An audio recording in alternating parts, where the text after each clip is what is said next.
correction de cet exercice sur la comparaison de la France et de l'Inde à partir des données de population et les données de décès.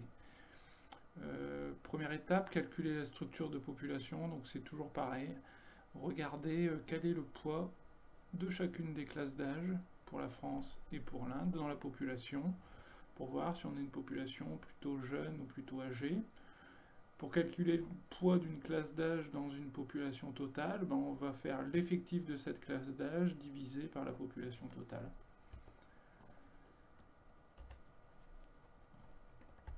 Voilà, et j'obtiens le pourcentage. Là, le format pourcentage est déjà appliqué. S'il n'y était pas, on obtiendrait ce genre de chiffre entre 0 et 1. Et après, il suffit d'appliquer un format pourcentage. Je fais référence à deux cellules, B4 et B9. Le but du jeu, c'est de tirer vers le bas. Si je tire vers le bas, le B4 va devenir B5, B6, B7, B8 dans chacune de ces cellules, et le B9 va devenir 10, 11, 12, 13. Le principe, c'est de se dire que la ligne 9, je vais toujours diviser par cette ligne 9, donc quand je tire vers le bas, pour toutes ces cellules, il faudra diviser par B9.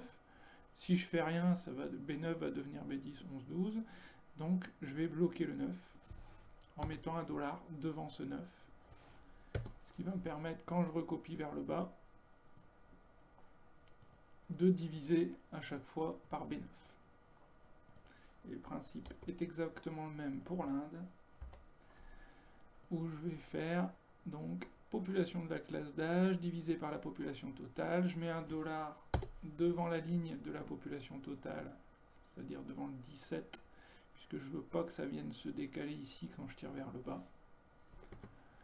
Voilà, et je tire pour obtenir toutes les classes d'âge, et ça permet d'observer qu'on a une population qui est beaucoup plus jeune en Inde, près d'une personne sur deux à moins de 20 ans en Inde, c'est une personne sur 4 en France, puis il y a beaucoup moins de personnes âgées en Inde par rapport à la France. Donc on a une population plutôt âgée en France et plutôt jeune en Inde, et on verra que ça va avoir un impact notamment sur le taux brut.